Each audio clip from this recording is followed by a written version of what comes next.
Bom dia, irmãos, graça e paz. Bom dia a todos que nos assistem. Mais uma escola dominical para a glória do Senhor. Vamos ficar de pé e vamos fazer uma oração. Eu convido a irmã Wanda, que venha fazer uma oração ao Senhor, agradecendo por estarmos aqui.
Amém. Irmãos, ainda de pé, vamos fazer a leitura de Romanos 8, de 31 a 39. Leitura compartilhada. Romanos 8, de 31 a 39.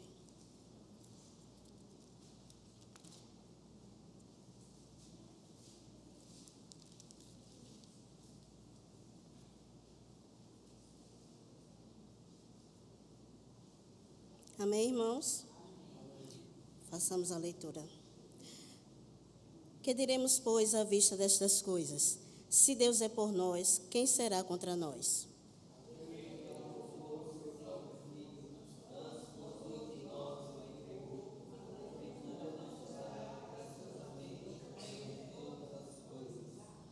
Quem tentará acusação contra os eleitos de Deus? É Deus quem os justifica.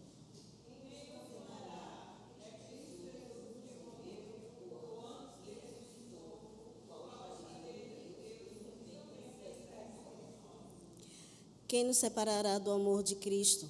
Será a tribulação, ou a angústia, ou a perseguição, ou fome, ou nudez, ou perigo, ou espada?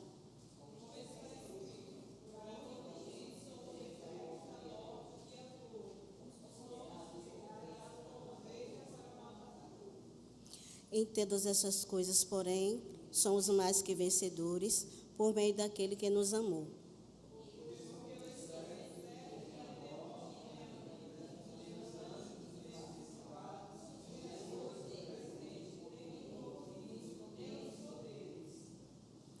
Nem a altura, nem a profundidade, nem qualquer outra criatura poderá separar-nos do amor de Deus que está em Cristo Jesus, nosso Senhor.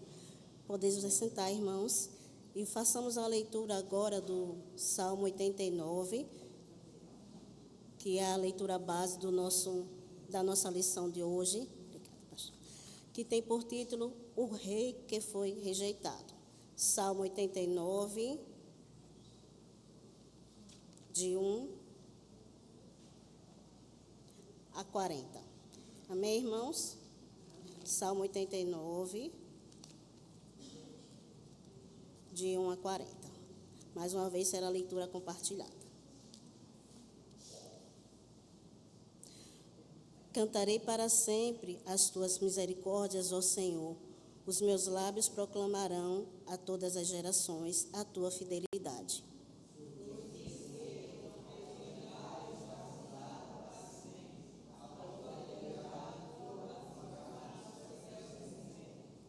Fiz aliança com meu escolhido e jurei a Davi, meu servo.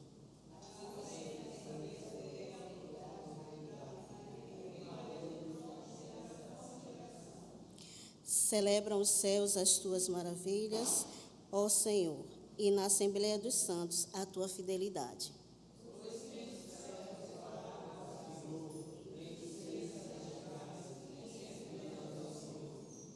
Deus é sobremodo tremendo na Assembleia dos Santos e temível sobre todos os que os odeiam.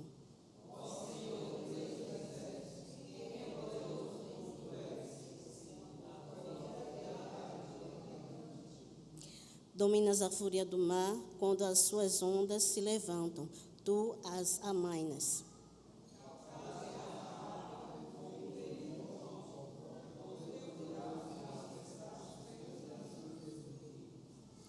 Teus são os céus, tua a terra, o mundo e a sua plenitude, tu os fundaste.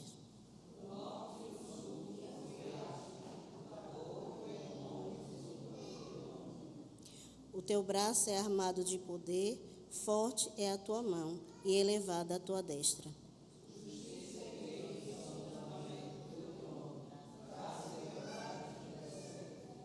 Bem-aventurado o povo que conhece os vivas de júbilo, que anda, ó Senhor, na luz da tua presença.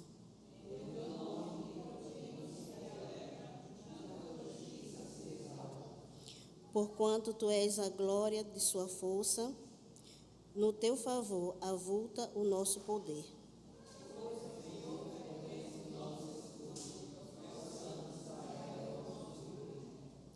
Outrora falaste em visão aos teus santos e disseste: a um herói concedi o poder de socorrer. Do meio do povo exaltei um escolhido.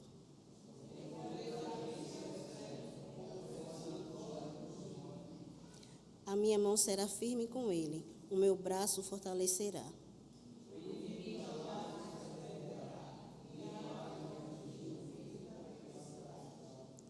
Esmagarei diante dele os seus adversários e ferirei os que o odeiam.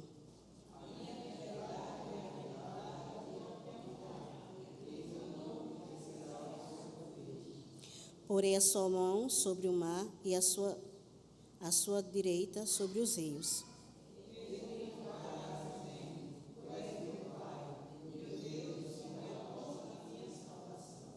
Faloei, por isso, meu primogênito, o mais elevado entre os reis da terra.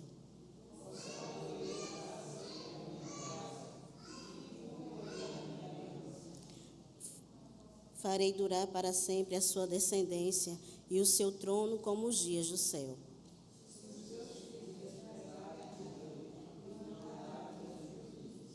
Se violarem os meus preceitos, não guardarem os meus mandamentos,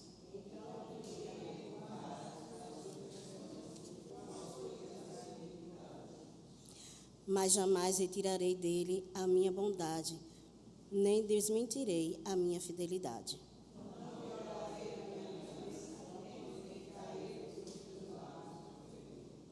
Uma vez jurei por minha santidade, e serei eu falso a Davi?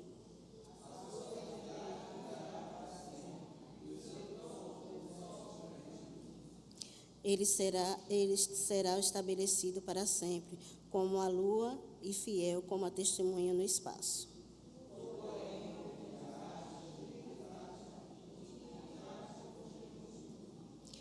Aborreceste a aliança com o teu servo, profanaste-lhe a coroa, arrojando-a para a terra.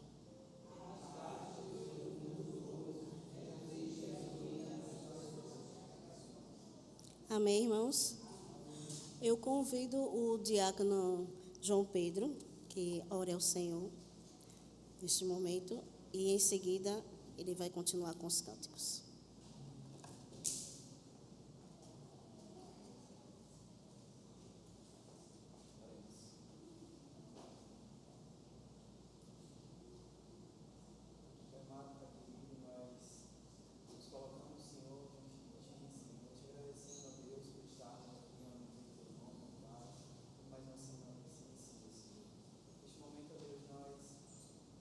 Colocamos as nossas vidas, Pai. Te pedimos, ó Deus, que o Senhor aceite o nosso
Os reinos se abalam, os povos se curvam, as bocas se abrem, as mãos se levantam pra dizer que tu és o rei,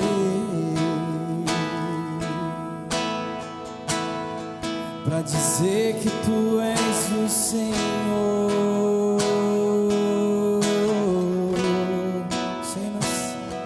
Os reinos se abalam, os povos se curvam, as bocas se abrem, as mãos se levantam pra dizer que tu és o rei, pra dizer que tu és o Senhor, pra dizer que tu és o rei, pra dizer que tu és o Senhor. Teu reino é sempre eterno, firmado em misericórdia, justiça e igualdade, bondade e fidelidade. A tua igreja te adora, a tua igreja te adora. Teu reino é sempre eterno, firmado em misericórdia, justiça e igualdade, bondade e fidelidade. A tua igreja te adora, a tua igreja te adora.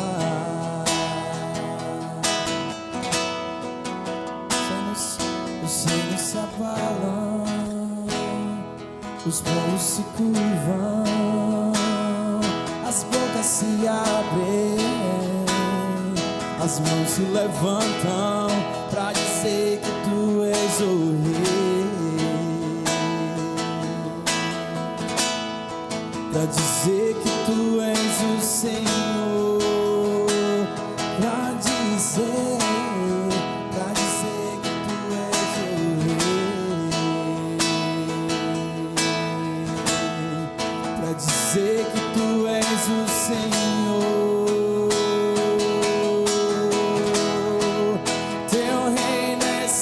Eterno, firmado em misericórdia, justiça e igualdade, bondade e fidelidade.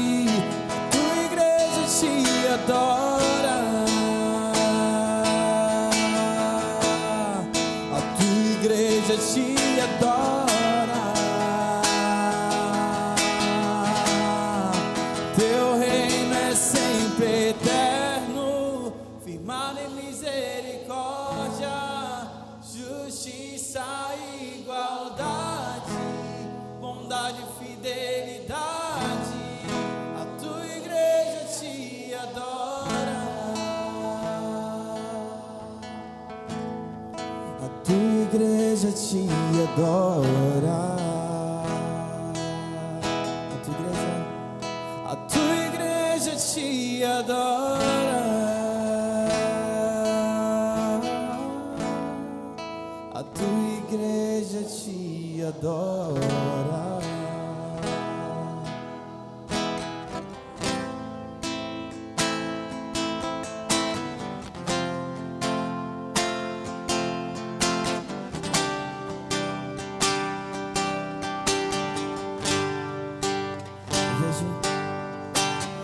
Vejo uma pequena nuvem do tamanho da mão de um homem, mas este é o sinal que a tua chuva vai descer. Eu vejo uma pequena nuvem do tamanho da mão de um homem, mas este é o sinal que a tua chuva vai descer. Vai chover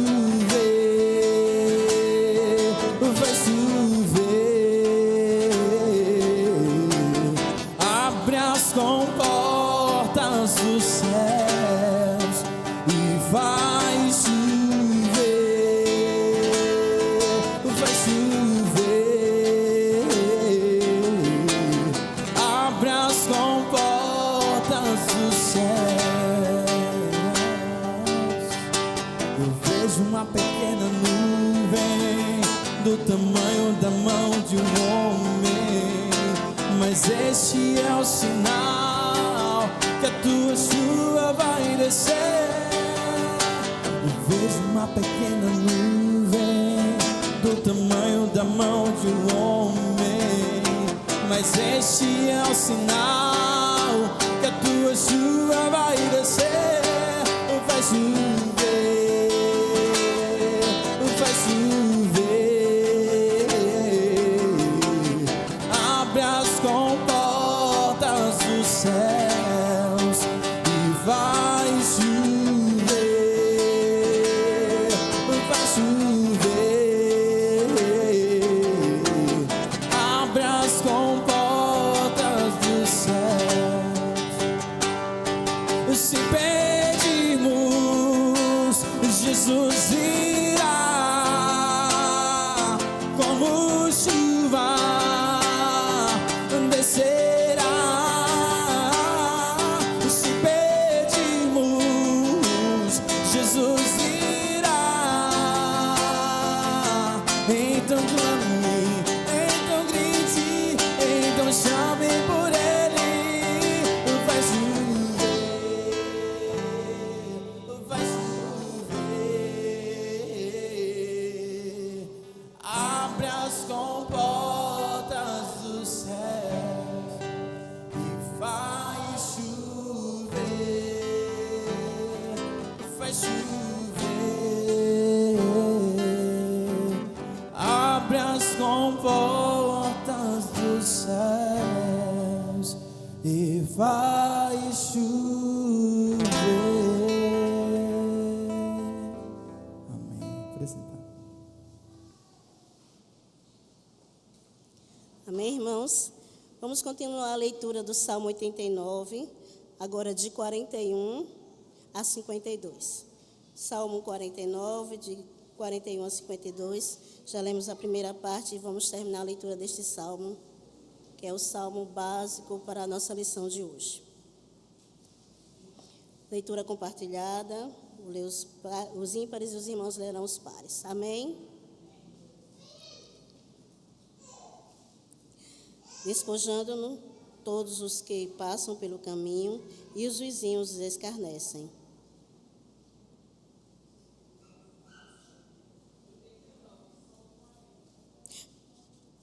Então, a gente leu até o 40.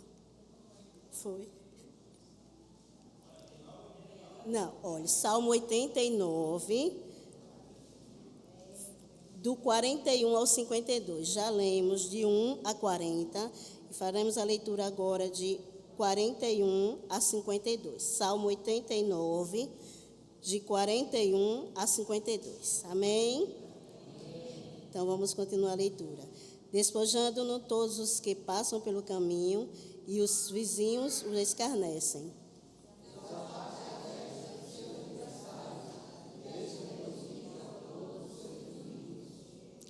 Também viraste o fio da espada e não o sustentaste na batalha.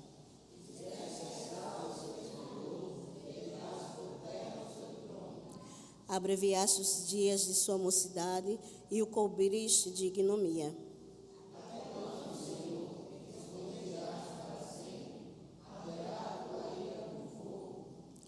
Lembra-te de como é breve a minha existência, pois criarias em vão todos os homens, todos os filhos dos homens?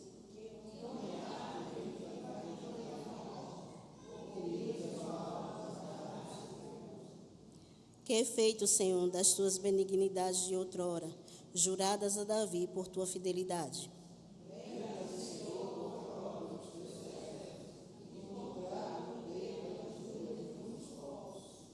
Com que, Senhor, os teus inimigos têm vilipendiado? Sim, vilipendiado os passos do teu ungido.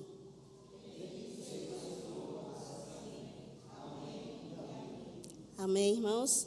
Agora convido as crianças para nós fazermos a separação das classes. As crianças. E convido o presbítero Francisco que ore pelas crianças.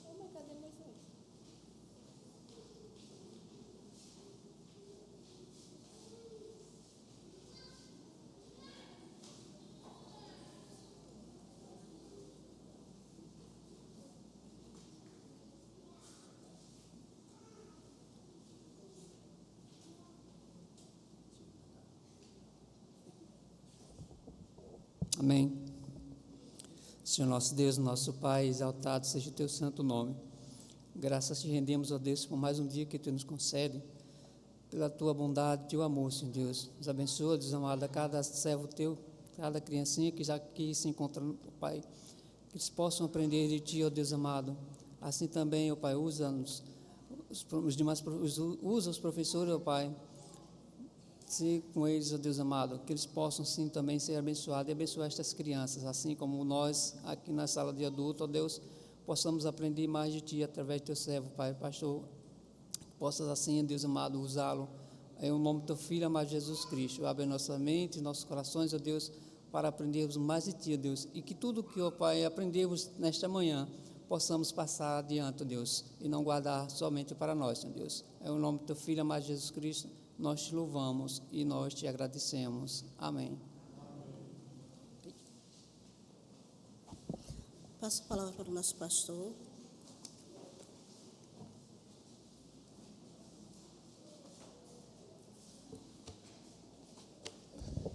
Amados irmãos, bom dia, graças e paz.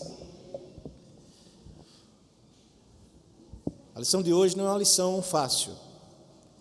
Nós estamos num trecho do livro dos Salmos, que é o livro 3, e que traz para a baila, né, a realidade da vida, ou seja, estamos vivendo um período, ou o povo de Deus, né, lá em Israel, à época, está vivendo um período sem rei, um período aqui já depois do cativeiro babilônico, mas que eles não mais veem um rei no trono. E os questionamentos surgem então, né? Vocês lembram que o livro dos Salmos, Salmo capítulo 1 e capítulo 2, que são a introdução do livro, não é? Capítulo 1 fala da bem-aventurança do povo, na verdade, né? Fala do rei bem-aventurado ali também,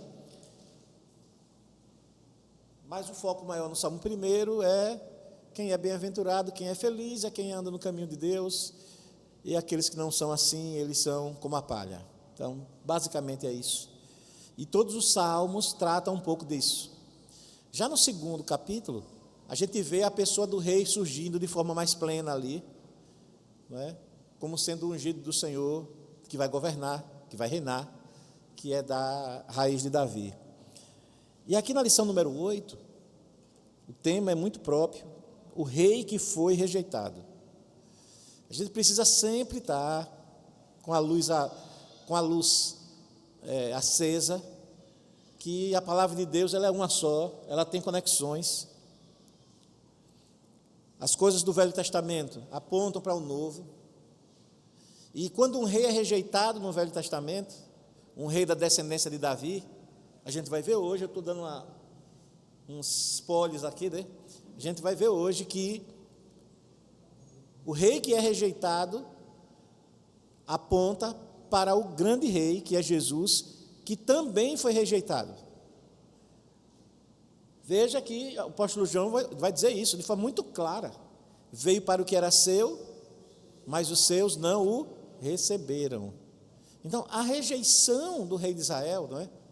Ou essa tirada, inclusive o salmista ele entende que há uma ação de Deus direta aí. Observe que no momento mais difícil da vida de Jesus, que foi na crucificação, ele faz uma pergunta. Qual é a pergunta que ele faz? Deus meu, por que me desamparaste, né? Ou me abandonaste, pode ser também. E essa pergunta que Jesus fez na cruz, está sendo feita aqui também. O que aconteceu, Senhor, com as suas promessas? Por que o Senhor abandonou o seu rei, o seu ungido? Porque o Senhor está permitindo que os inimigos se riam, se vangloriem, nos desprezem, não é? E aí é uma lição que vai caminhar desse viés, e que a gente precisa compreender esse contexto geral, não é? Um outro detalhe também do Salmo 89, que a gente vai tocar em algum momento aqui, é que, apesar do lamento,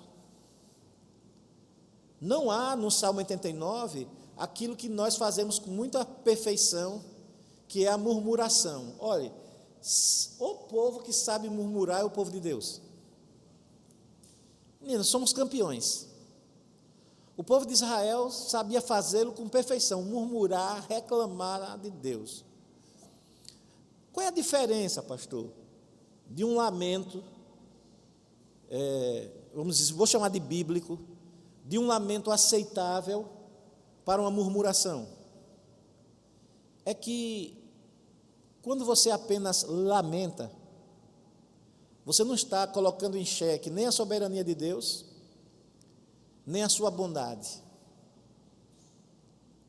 Pastor, mas como é que a gente vai saber o que estava lá dentro do coração do salmista, para o senhor afirmar que ele não estava murmurando? O que ele mesmo diz. Veja como é que ele conclui o Salmo. Salmo 89, abram aí, por favor.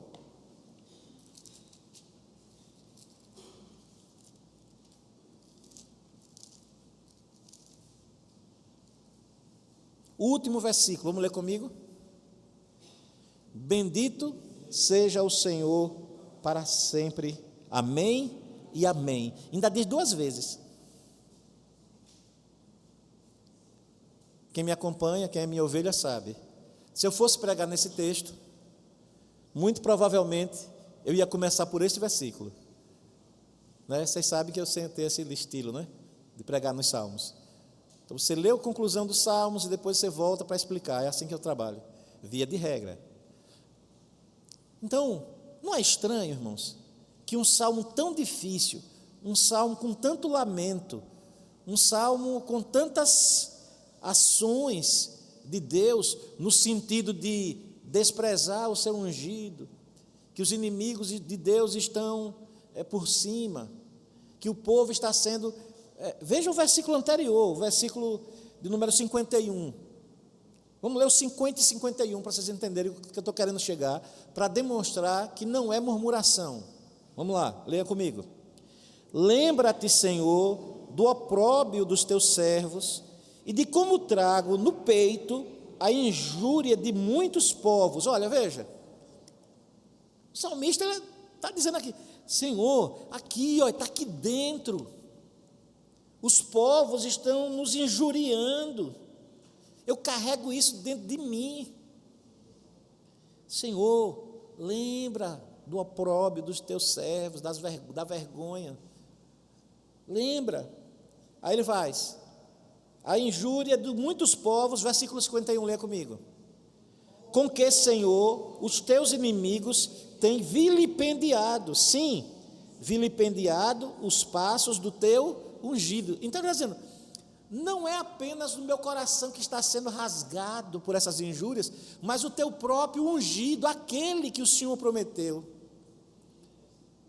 da raiz de Davi, que seria da descendência de Davi, ele está sendo vilipendiado, injuriado também.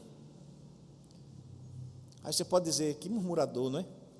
Mas aí, imediatamente após, como é que depois de dizer tudo isso, aí ele diz, bendito seja o Senhor, e usa a palavra Yahvé, Todo-Poderoso, para sempre, amém e amém. Ele louva o nome de Deus, ele louva literalmente o nome do Senhor, bendito seja Jeová, Yahvé, ele louva o nome do Senhor, Todo-Poderoso, reconhece a sua soberania, diz que o louvará para todo sempre, e ainda diz assim, que assim seja. E no hebraico, quando palavras são repetidas, é para expressar, se a gente pudesse botar numa palavra, criar um neologismo, seria amenzíssimo. Como é mesmo?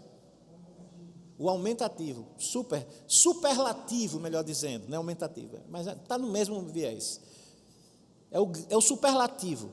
Então, amém e amém. Então, é como lá em Isaías, quando o texto lá, o profeta diz, santo, santo, santo é o Senhor dos exércitos. Aquilo ali não tem nada a ver com a Trindade, entendeu? Tem gente que acha que é porque é santo é o Pai, santo é o Filho, nada. Santo, santo, santo é santíssimo, o máximo possível. Aqui, quando ele diz amém e amém, é como se ele dissesse assim: amém, com muita certeza, com muita. E aí, fica claro que não há murmuração no Salmo. Porque ninguém que murmura, louva, reconhece o poder e a soberania, e ainda diz que assim seja, que a sua vontade se estabeleça. Então, apesar do Salmo 89 ser um dos salmos mais duros, mais tristes do saltério, ele é um salmo que precisa ser avaliado, estudado, percebido por nós como igreja, como povo de Deus.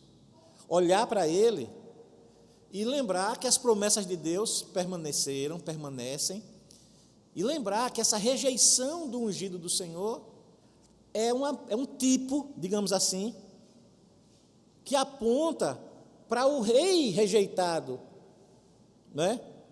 O máximo, o ungido máximo. Quem é esse ungido pleno? O verdadeiro. Quem é? É Jesus. Ok? Então, dito isso, vamos lá para a nossa lição. O rei rejeitado, capítulo 89, de 1 a 52, que lemos hoje pela manhã, não é? Então, o Salmo 72, eu estou dando uma pulada, eu quero achar que vocês lerem em casa, né? No final do livro 2, indica que há continuidade para a dinastia davídica que superou a oposição. Porém, o Salmo 89, terminando o livro 3, é um lamento posterior à invasão babilônica e demonstra que o rei foi removido do trono, outrora promovido por Deus. Então, este salmo, como a sequência dessa cadeia de salmos reais, olha para as promessas de Deus feitas a Davi e para a situação do rei despojado de sua glória e questiona novamente: até quando, Senhor? Essa é uma pergunta que o salmista faz quando ele está lamentando: até quando, Senhor? O Senhor vai permanecer irado para sempre? Até quando nós vamos sofrer? Até quando o seu ungido vai ficar fora do trono? O que é que está acontecendo? Até quando? Veja, como é que a gente diferencia que isso não é uma murmuração, que isso é um lamento legítimo, é uma pergunta legítima, pela estrutura do próprio Salmo, que termina louvando e reconhecendo a soberania de Deus. Diferente de nós, na maioria das vezes. A maioria das vezes, quando nós questionamos a Deus, é reclamando mesmo. É raro um crente, de fato, agradecer porque está doente. Agradecer porque as coisas, olha, Senhor, realmente a coisa não está boa, mas que o teu nome seja louvado por isso, para sempre. Amém e amém. É difícil. Geralmente a gente fica reclamando. Não é?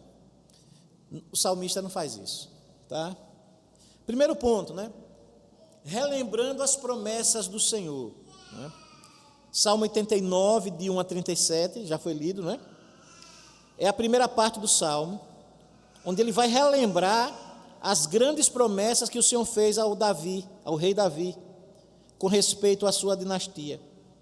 Aí no 89 e 49, ele faz a pergunta: o que é feito, Senhor, das tuas benignidades de outrora, juradas a Davi por tua fidelidade?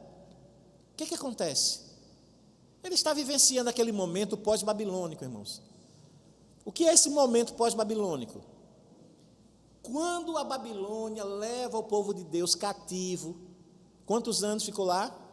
70 anos. Deus fez, lembre-se também, eles não foram cativos porque o rei da Babilônia, da Assíria, era tão poderoso que Israel não poderia vencer. Não é isso.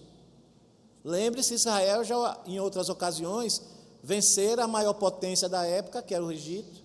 Depois venceu todas as nações da terra de Canaã e todas que ele enfrentou. E todas as vezes que ele perdia uma batalha, não era porque era mais frágil, era porque tinha feito o quê? Pode responder. Tinha pecado, tinha desobedecido a Deus, tinha abandonado a Deus. tinha caído na idolatria. Então, veja, a derrota do povo de Deus não é por fraqueza, não é por fragilidade, não é porque Deus de fato esquece, mas é por causa da desobediência do povo. Sempre foi assim. Isso é uma lição para a gente, que nós somos o povo de Deus, nós somos o Israel de Deus hoje. Então, veja, quando o salmista, no Salmo 89, ele vai fazendo essas perguntas, ele vai trazendo, veja no versículo 3, fiz aliança com o meu escolhido e jurei a Davi meu servo, para sempre estabelecerei a tua posteridade, firmarei o teu trono de geração a geração. Então, ele começa o seu salmo trazendo, sabe aquela máxima de Jeremias? Tem coisas que a gente não aprende na Bíblia, né? A gente não decora. Mas tem umas que a gente, que crente, não sei porquê, e eu até sei, porque interessa muito, a gente guarda. Quer ver? Veja como a gente é ligeiro. O Senhor é meu pastor. Que coisa boa. Né? Se hoje não vos arrependerdes,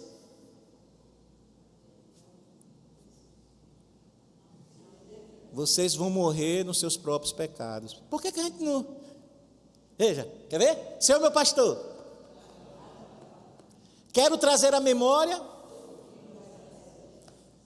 se vocês hoje não se arrependerem. Não, ninguém quer. Ninguém decora. Versículo de arrependimento, entendeu? Ninguém está nem aí. Quer ver outro? Tudo posso. Está dizendo. Eu podia sair aqui citando, né? Falou de arrependimento, né? Falou do juiz de Deus. Aí a gente tem essa facilidade de pegar as coisas melhores para a gente, né? Então, o que o salmista está fazendo aqui é aquela máxima de Jeremias que está no coração de todo mundo. Interessante é que está no livro dos Lamentos. Lamentos de Jeremias, ou Lamentações de Jeremias. Aí tem um versículo lá, que está aqui, diz assim, quero trazer à memória. Então, o salmista, ele está finalizando um livro, lembre-se, o livro dos Salmos, é um saltério, né? É um conjunto de livros, de 5 livros, eles têm início, têm fim, têm propósito, eles não estão soltos ali. E ele vai concluir esse terceiro livro, tá? Interessante que ele conclui louvando o nome de Deus e dizendo amém e amém, mas ao mesmo tempo ele traz essa situação que eles estão vivendo ali do período pós-babilônico, quando eles ficam sem rei. E aí eles estão vivendo um momento que se perpetuou até Jesus Cristo. Do ponto de vista da nação de Israel, se perpetua até hoje, porque o povo de Israel ainda está esperando esse ungido. Eles não compreenderam que o ungido verdadeiro de Davi já veio, que é Jesus. Os judeus, eles continuam aguardando esse ungido, até hoje. Para eles, Jesus não é o ungido de Deus, no sentido de ser esse descendente, né? E aí ele está perguntando, por que, Senhor? Aí ele faz o quê? Antes de simplesmente reclamar, ele sabe que vai reclamar, ele sabe que vai lamentar. Reclamar eu estou usando um sinônimo de lamento, tá? Ele sabe que vai colocar tudo isso, porque é história. Mas ele aí começa o quê? Trazendo à memória o quê? As promessas de Deus. Isso é muito importante. A gente precisa aprender com os escritores bíblicos. Quando a gente estiver num momento difícil, quando a gente estiver enfrentando as nossas aflições, aí ao invés de você focar nas aflições, você olha para as promessas de Deus. Você olha para o poder de Deus, você olha para a palavra de Deus e busca nela a esperança. E aí você vai se encher da palavra de Deus. E aí Deus fala com você. E na maioria das vezes, lhe conforta, lhe fortalece, e assim fortalecido, você consegue até visualizar a solução. Porque se você ficar olhando só para o problema, só para a situação, não, mas eu estou com fome, pastor, eu estou sem comida aqui, tá, eu estou vendo. Mas aí você olha para a Escritura, né, que nunca viu um justo, nem sua descendência andando na rua mendigando pão. Mas eu estou aqui sem, certo, mas olhe para as promessas de Deus, não é se alienar, não. Por que está acontecendo isso? E o salmista faz, por que está acontecendo isso? Se o Senhor prometeu isso. Aí ele sai alistando as promessas, vamos lá? E tem a aliança feita por Deus com Davi. Salmo 89, de 3 a 4, fiz aliança, já li, né, com meu escolhido e jurei a Davi, meu servo, eu vou estabelecer para sempre. Após mencionar esta aliança, o salmista destaca que o Senhor, como aquele que é inigualável, é também reconhecido pela sua fidelidade. Veja no versículo 5. Celebram os céus as tuas maravilhas, ó Senhor, e na Assembleia dos Santos o quê? A tua fidelidade. Então, se Deus prometeu, e Ele é fiel, o que acontecerá com esta promessa? Pode responder. Senão agora eu vou começar a chamar pelo nome, só para chamar um nome aqui. Se Deus é fiel, e Ele fez as suas promessas, o que é que acontecerá com essas promessas? Ajudem a moça. Ela será cumprida, senão vai sobrar para ela. Eu vou ter que escolher um nome e vai ser o dela. Brenda faz, esse pastor é um problema, né? Mas todo mundo que vem assim, lá de casa, que visita aqui, eu faço isso, viu? Se acostume. Ele começa então, é um salmo muito difícil, muito duro, mas ele começa relembrando a grandeza de Deus, a fidelidade de Deus, o poder de Deus, as promessas de Deus.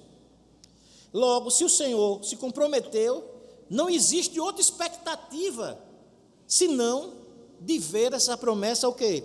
Cumprida. Depois, letra B. Dentro desse relembrando as promessas do Senhor, a exaltação de Davi como rei. Então, no versículos 15 a 29, não é?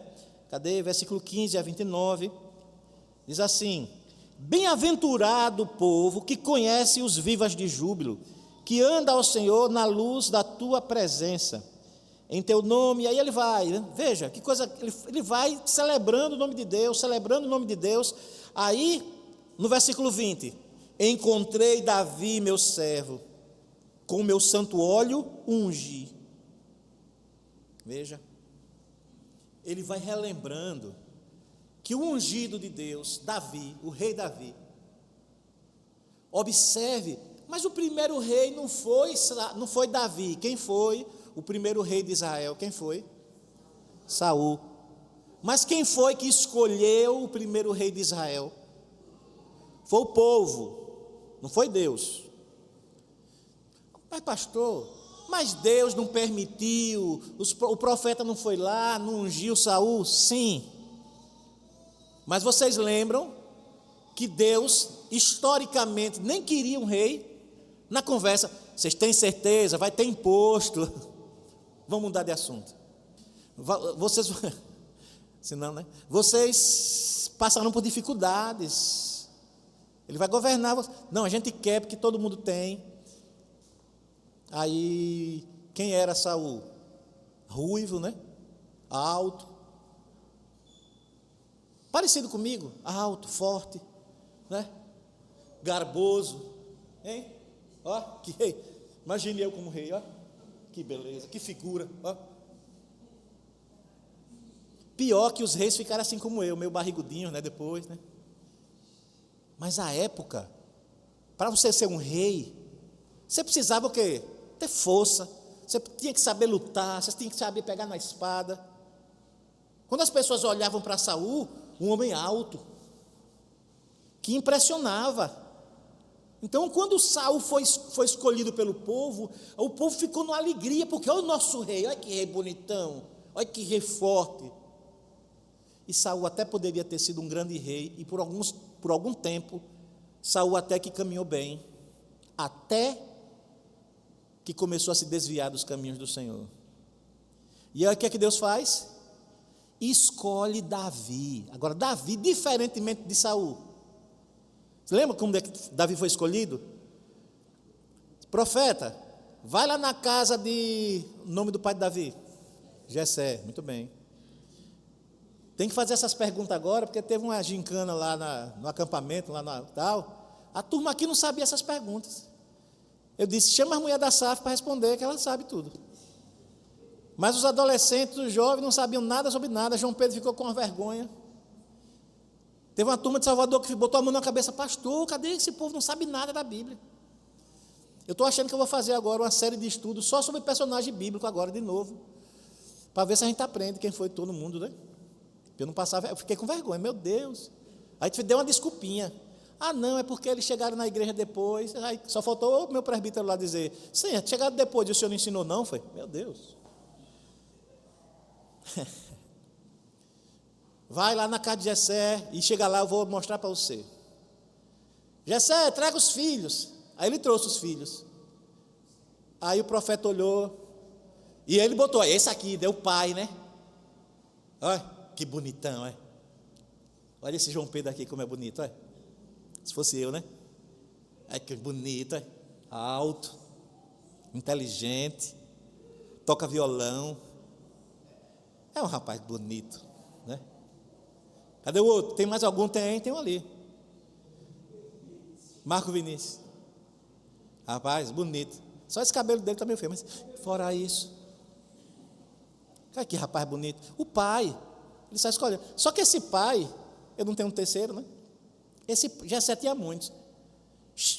Ele olhou nenhum deles. Você tem mais algum? Aí ele fez. Mas é um molecote que está lá, não.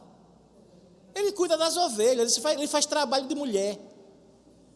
É isso mesmo. Ficar cuidando do rebanho, trabalha ali, cuidar da. Era coisa que, na maioria das vezes, naquela situação, né? Você está na guerra, os homens iam para a guerra e as meninas ficavam cuidando das coisas.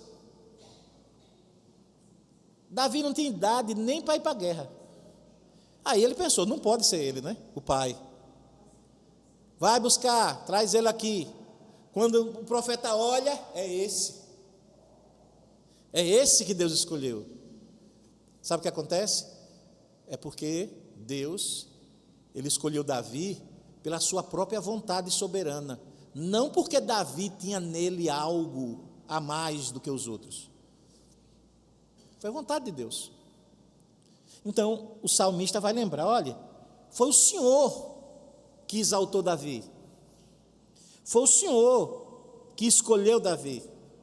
Foi o Senhor que fez promessas a ele de que a posteridade dele nunca terá fim, que ele seria exaltado, que o trono dele subsistiria para todo sempre. O salmista, ele vai sustentar depois, não é? A sua certeza de que aquele que exaltou a Davi também prometeu estar com ele. Salmo 89, de 21 a 24. A minha mão será firme com ele, o meu braço fortalecerá.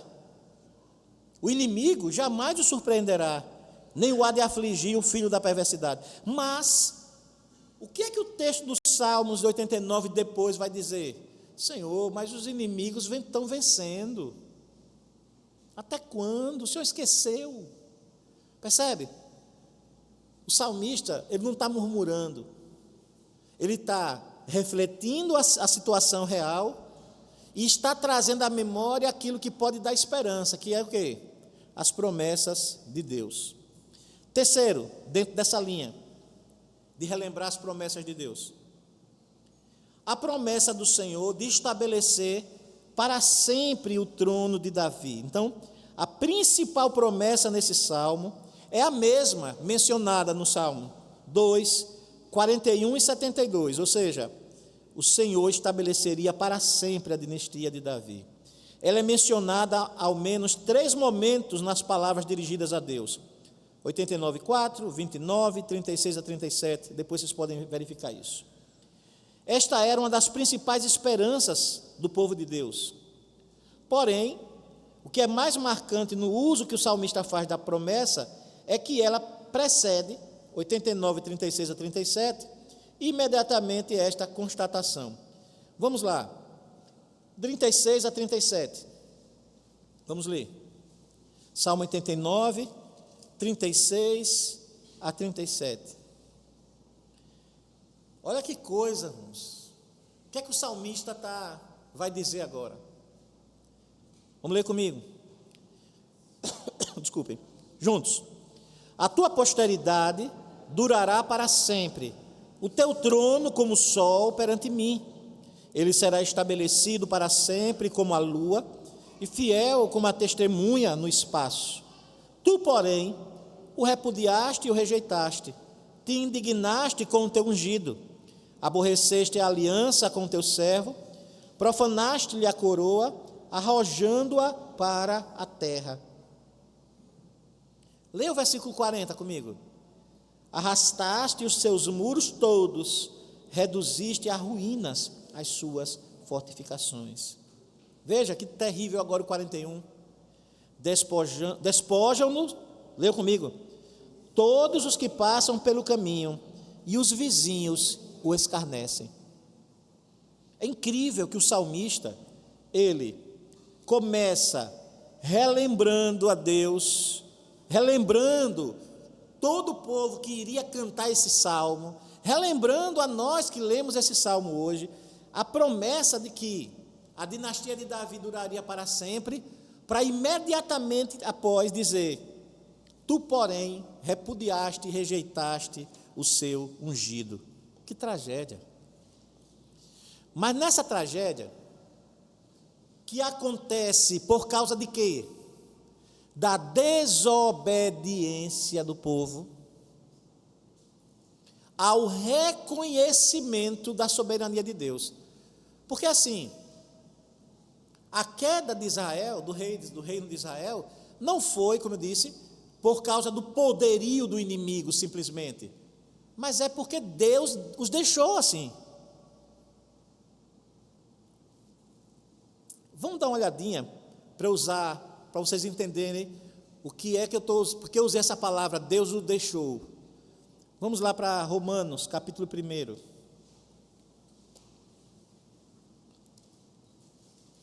É um texto também difícil.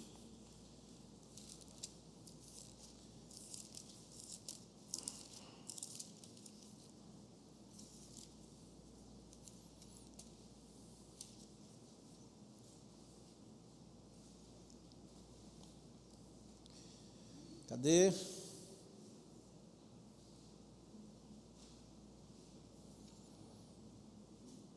O texto de Romanos, a partir do versículo 18, fala da idolatria e da depravação dos homens. Há uma questão de idolatria aqui, há uma questão de disfunção sexual aqui presente, da negação da imagem de Deus no homem e mulher. E no versículo 28, você pode ler comigo?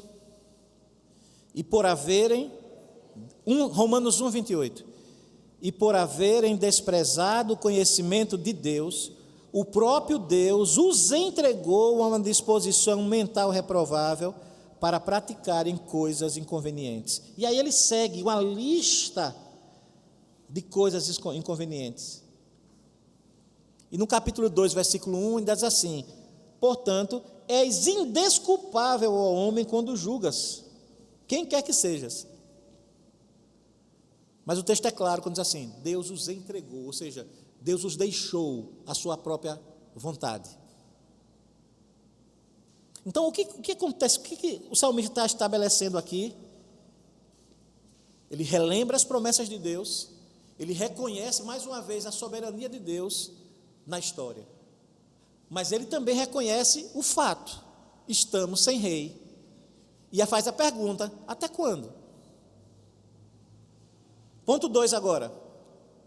Oi.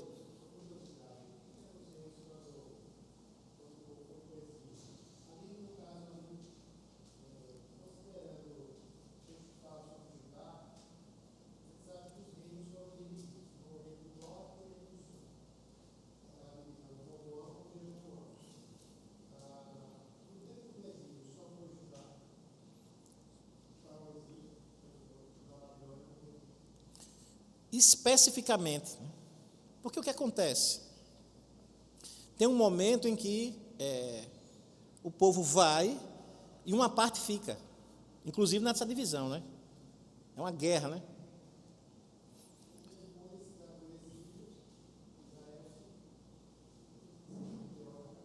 Se junta novamente.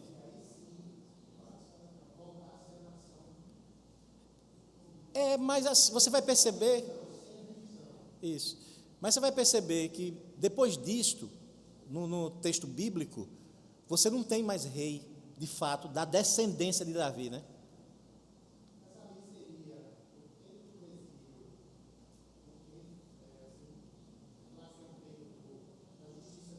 Sim.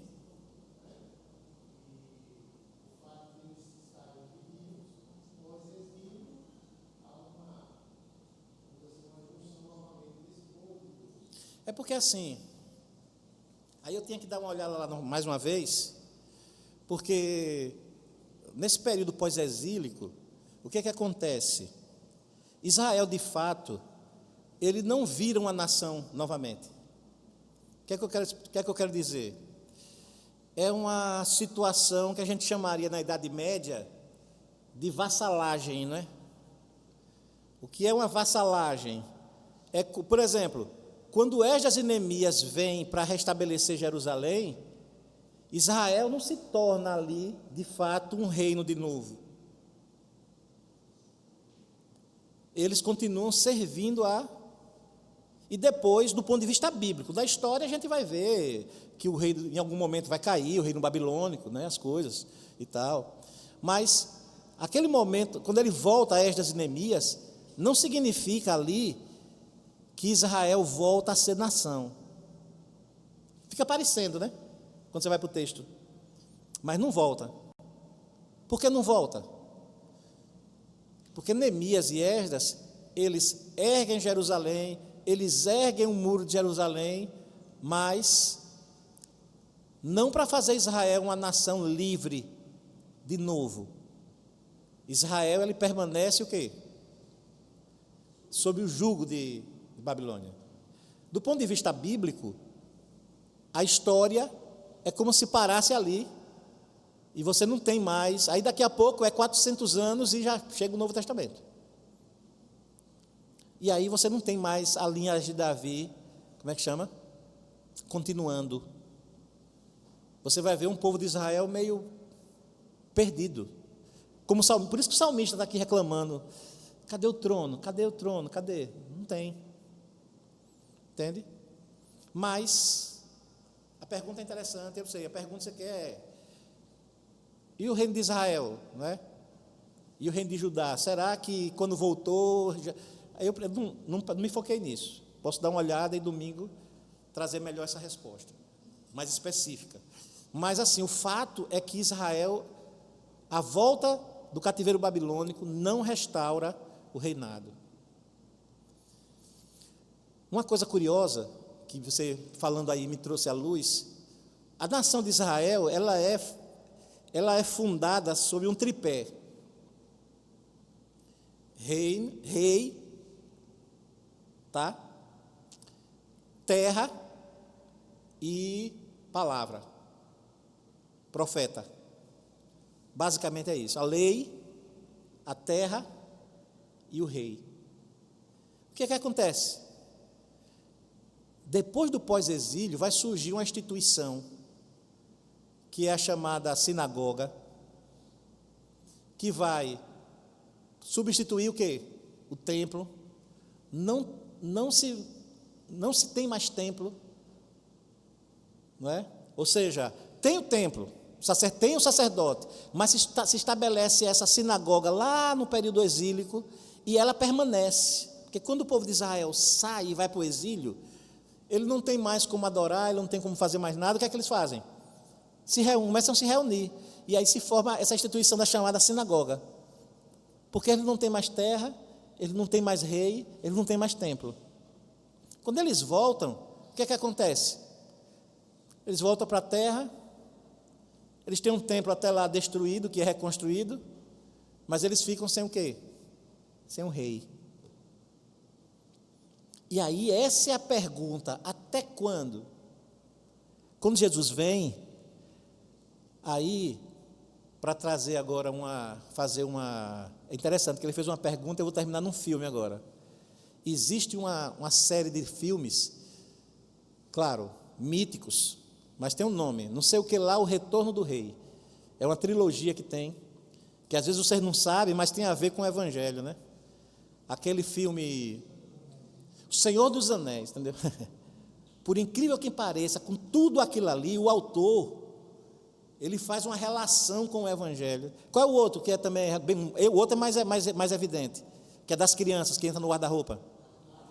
Nárnia. Ali é legal, é o Evangelho. O leão ali é Jesus, entendeu? É uma coisa interessante. E tem uma hora no filme de Nárnia que é interessante. Quando eu voltar, eu vou lhe ver de novo. Aí o leão faz assim: lá na sua terra eu tenho um nome diferente, tá? É porque é Jesus ali. Então, quando diz assim, não sei o que lá, o retorno do rei, então é uma referência ao retorno do rei. Esse rei que a gente está falando hoje, esse ungido que a gente está falando hoje. Então, o que aconteceu é que Israel ficou sem rei.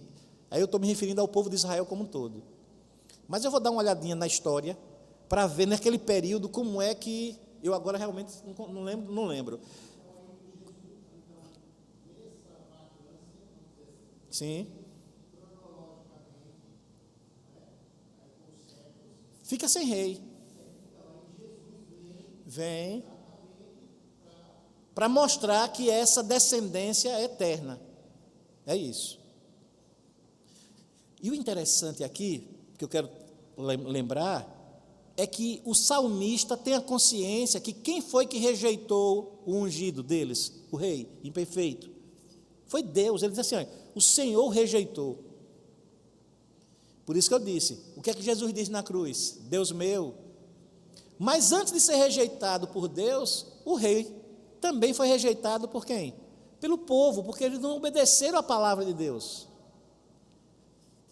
E o grande problema de Israel é porque o povo era desobediente e muitas vezes, ou na grande maioria das vezes, o próprio rei era o quê? Desobediente. E aí, essa caminhada toda aqui, esse salmo tão lamentoso, para nós não é lamento.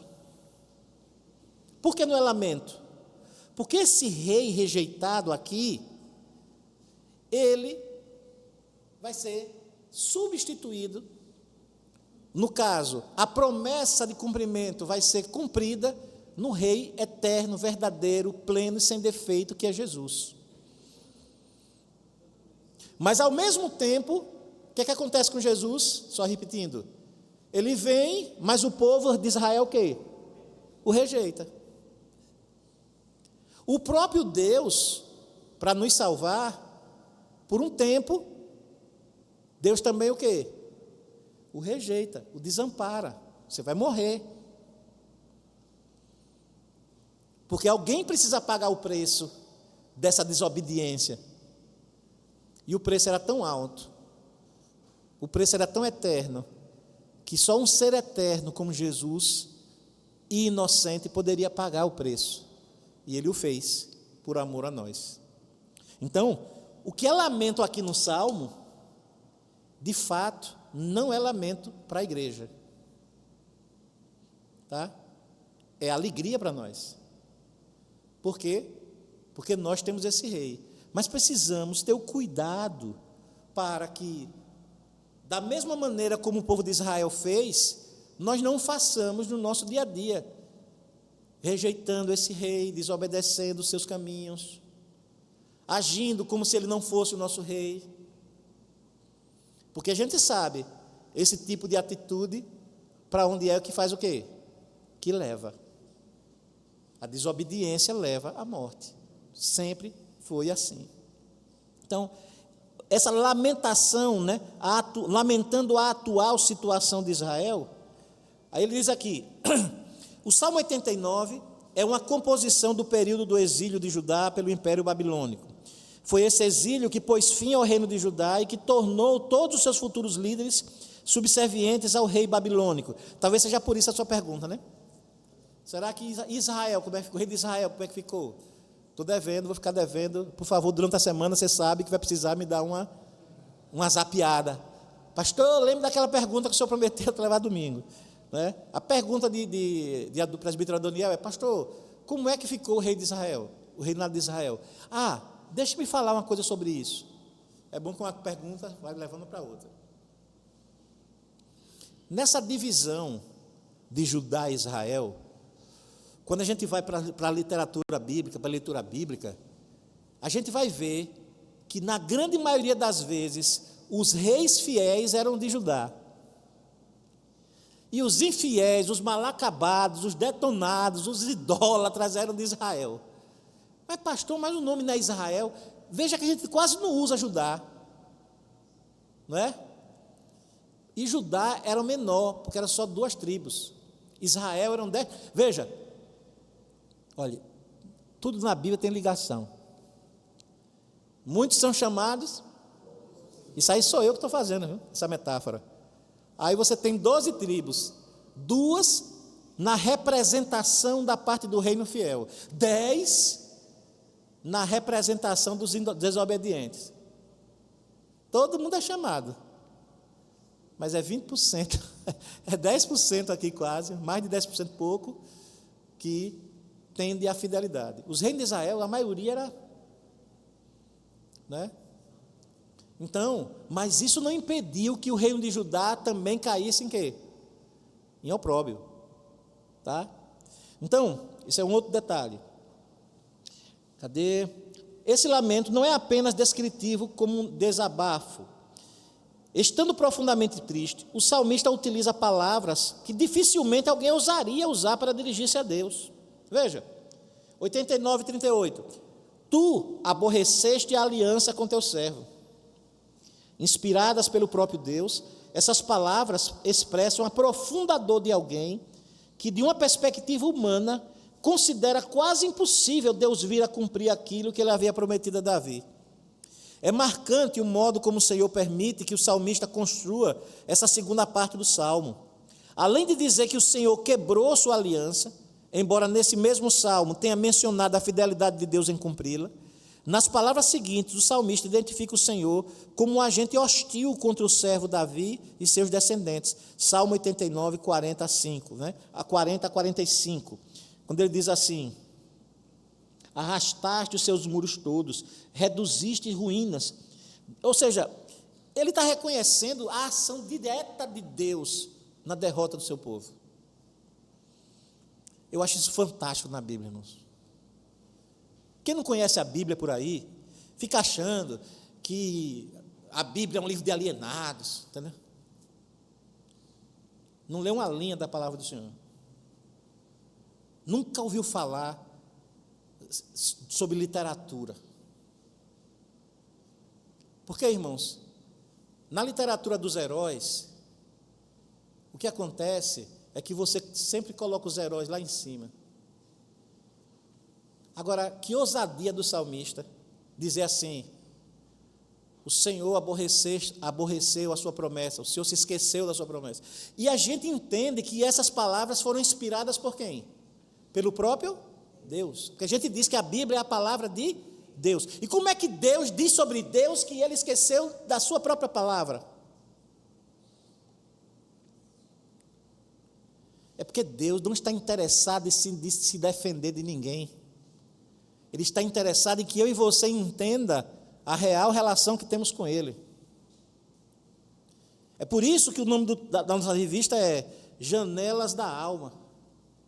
Porque nós, na nossa fraqueza, de fato, muitas vezes questionamos a Deus. É do humano isso. De fato, a gente sequer consegue entender os meandros da sua vontade.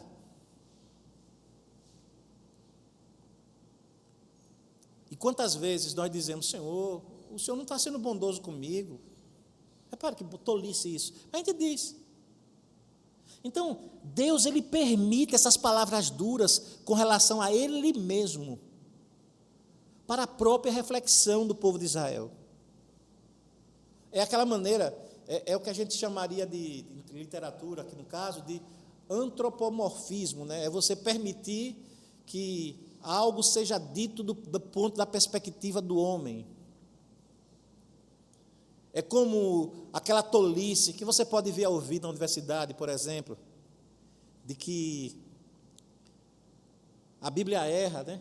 Porque o salmista diz assim, que o sol, né? A Bíblia descreve o sol como, né, um cavaleiro, alguma coisa assim, uma carruagem, né? Que vai de uma ponta a outra. Aí, está vendo que a Bíblia não é a palavra de Deus? Se fosse Deus mesmo, Deus ia dizer, não, o sol fica parado e a terra é que gira. Pegue qualquer livro de geografia, que seu filho aprendeu o seguinte: o sol nasce no leste e morre no oeste, se põe no oeste. Quer dizer, então, que os geógrafos podem usar essa linguagem. E a Bíblia tinha que ser precisa. É só me chamar de idiota desse jeito, né?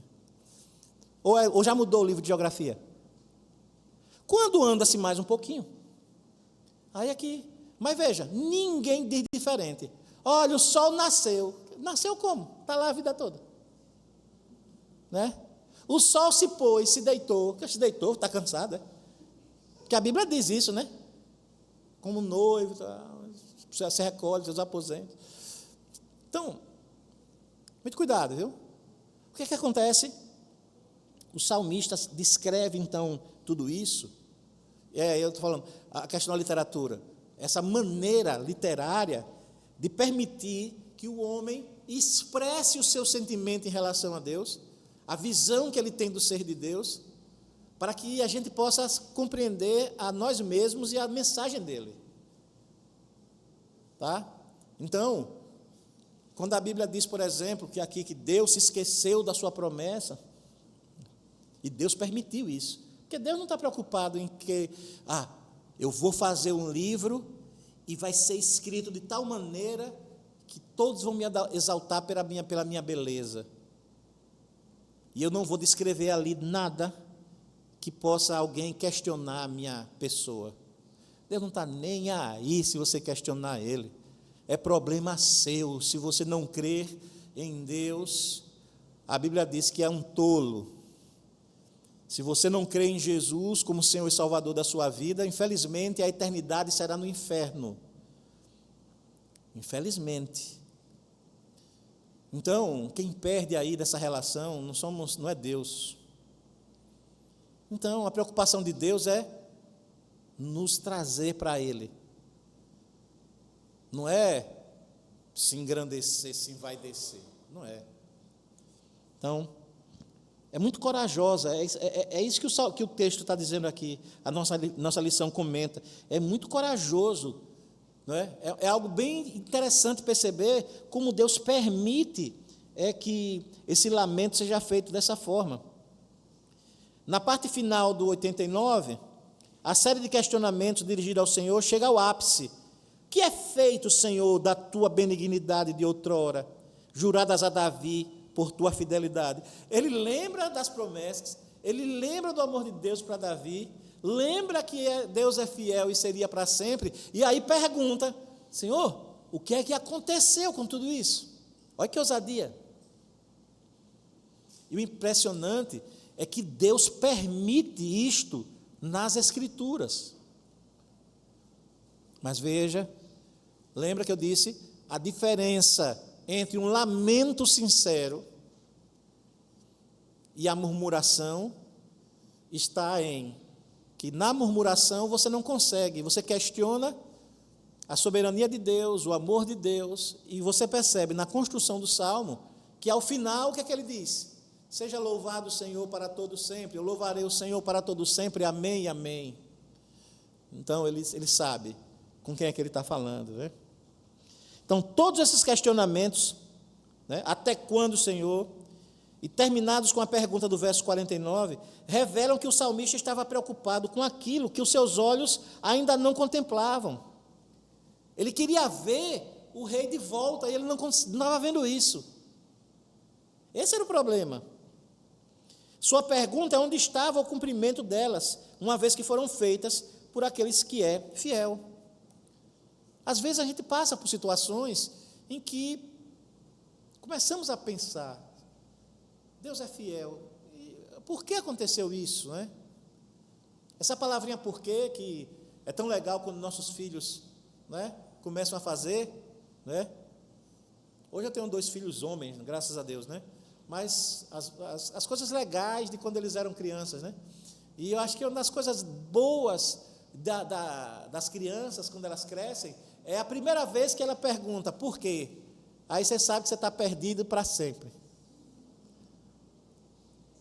Porque até a criança, faça isso, pai, né? Tem um período da vida que o pai é o rei do rei, né? É o rei, sabe tudo e tal. Até que um dia, o filho de uma mãe, por quê? Você fica feliz, orgulhoso, olha, cresceu. Mas ao mesmo tempo, você bota a mão na cabeça, pronto, agora a porca torceu o rabo, porque pronto, agora toda hora vai me perguntar as coisas. E é assim. Agora você acha que Deus tem alguma crise de identidade porque você faz um porquê a Ele? Você acha que Deus lá do céu, todo-poderoso, soberaníssimo,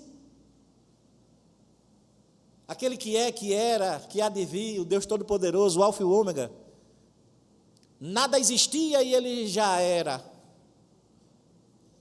Ele resolveu criar todas as coisas e Ele só fez falar e soprar.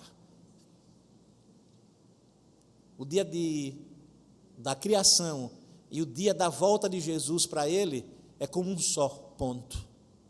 É como 1/1000 de segundo que passa. Mas para Ele apenas é. Aí você acha que porque eu ou você faz alguma pergunta para Ele, aí Ele vai ficar com crise. Ai, Leninha está me perguntando as coisas. Ai, será? O que é que eu faço para agradar? Hein? O que é que eu faço para agradar Vigorzinho, tadinho, que está reclamando? Por quê? Não, irmãos. Deus não sofre dessas carências, não. A gente sofre. Mamãe, quando descobre, aqui mesmo tem umas 4 aqui, na igreja. O texto de hoje é para os pais e mães de filhos pequenos, especialmente. Depois leiam. Leiam, por favor. Dá do boletim. Tem umas mães aqui que entram em crise aqui na igreja, na escola dominical. Eu descobri porque é que às vezes não traz as crianças para a escola dominical. Para não entrar em crise. Qual é a crise? Descobre que o filhinho fica na salinha sem elas. Não precisa mais ficar 24 horas com você. Aí a maioria, ao invés de ficar feliz, né? Volta. Eu acho engraçado que Márcia uma vez contou, rapaz. Eu não vou dizer aqui a mãe, nem lembro também. Uma dessas mães nossas aqui. Não, Márcia, mas ele vai chorar, ou ela, não sei se foi menino ou menina. Ele vai chorar, ela vai chorar, ela vai chorar, ela vai chorar. Vem aqui. Márcia fez, né? Aí o guri ou a guria, não lembro mais, corre.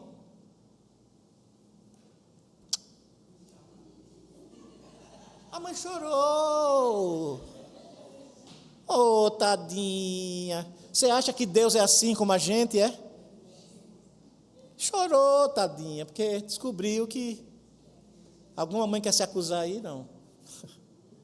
A maioria dos pais é uns de mal acabado mesmo, né? Daí um glória a Deus. Vai ficar, é? Uhul! Estou livre, nada de peso. A mãe, mesmo cansada, ai, meu bichinho, meu filho, neninho, né? Deus nos ama muito, mas Ele ama nos ver crescendo, nos ver fortes, nos ver prontos, que é isso que a gente deve olhar para os filhos, né? Terceiro ponto, esperançosamente questionando o Senhor. Olha agora que frase bem colocada. Questionar o Senhor de forma esperançosa, não de forma desesperada. O fato do salmista começar exaltando e relembrando as promessas de Deus, a sua expectativa de ver as promessas se cumprindo e o fato de que o salmista não encontrar o pecado no rei demonstram que ele não estava murmurando, mas ele estava louvando. Então, o louvor não se tornou murmuração, o questionamento não se tornou murmuração, exatamente por isso. A forma, como a gente sabe, a forma como a maior parte do salmo se desenvolve indica que ele é um lamento movido pela esperança. O salmista escolheu como suas últimas palavras recordações maravilhosas das promessas feitas por Deus a Davi. Segundo, os questionamentos do salmista ao Senhor indicam que ele tinha esperança apesar da situação adversa, de ainda haver o cumprimento das promessas feitas por Deus. Aqui reside uma grande diferença entre murmuração e lamento. A murmuração contempla apenas aquilo que é transitório e passageiro, levando à rebeldia. O lamento, segundo o modelo ensinado dos Salmos, contempla a situação passageira à luz de promessas que são eternas, demonstrando um coração que busca se conformar à vontade de Deus com o presente, enquanto espera com confiança o cumprimento das suas promessas. Ficou bem mais explicado aqui do que eu, né? Do que eu houvera falado antes. Então, em outras palavras, é como aquele cântico.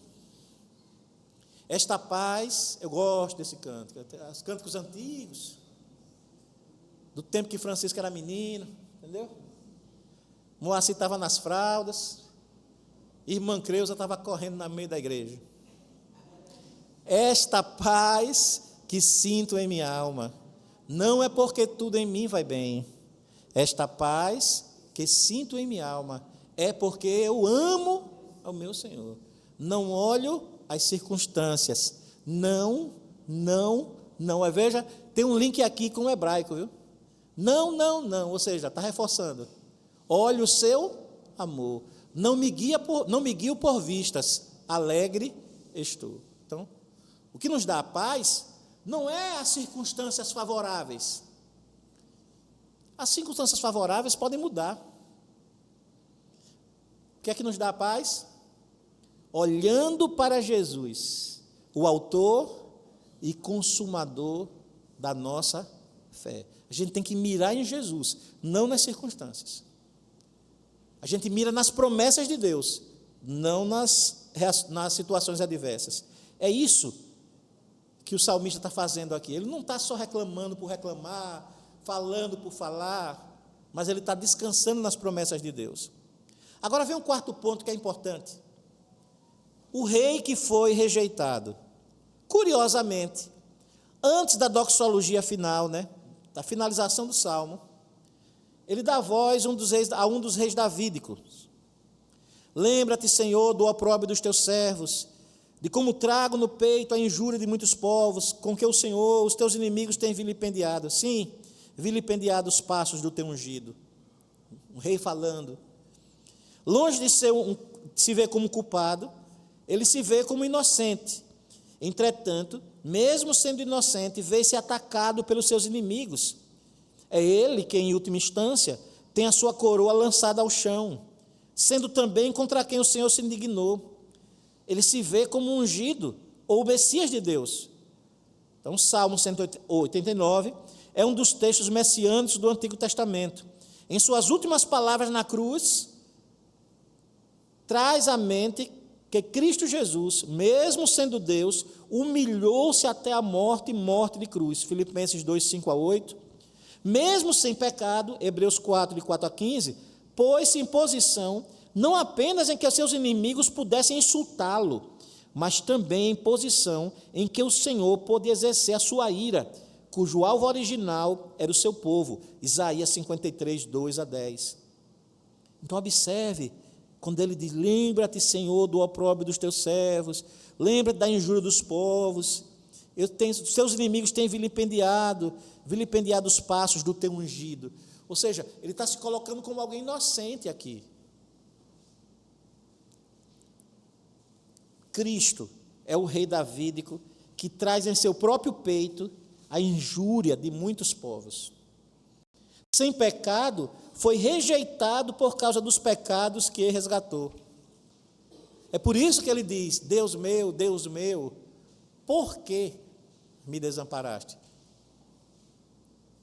É por isso, Deus o abandona na cruz, para que ele, sem pecado, passasse pela injúria, fosse vilipendiado, injuriado, amaldiçoado, pagasse o preço pelos nossos pecados. Afinal, essa é a função do rei. É por isso que, de uns tempos para cá, começou com David, pregando em cerimônias de casamento, mas do casamento de David para cá, eu achei que deveria colocar mais essa responsabilidade. Já temos demais os maridos, Mas teve uma hora no sermão, e aí eu disse: se alguém tiver que sofrer, eu olhei para David, que seja você. Se alguém tiver de morrer, morra você, e a sua esposa seja salva. Por quê? Porque o marido, na relação marido e mulher, é como a relação de Cristo com a igreja. Por isso que eu digo que ser submissa é muito fácil. Alguém reclama aqui de ser igreja e ser submissa a Cristo? Então a esposa ser submissa a um marido, mas um marido bom, um marido que parece com Cristo, não é um marido mal acabado, não. É a parte fácil. Difícil é o que Deus diz para o homem. Porque o marido gosta de quê? Mulheres, sendo submissas aos seus próprios maridos como ao Senhor. Maridos, amai vossas mulheres como Cristo amou a igreja e a si mesmo se entregou por ela. Denis, você tem que morrer por ela. E ela só precisa ser submissa a você. Que coisa fácil.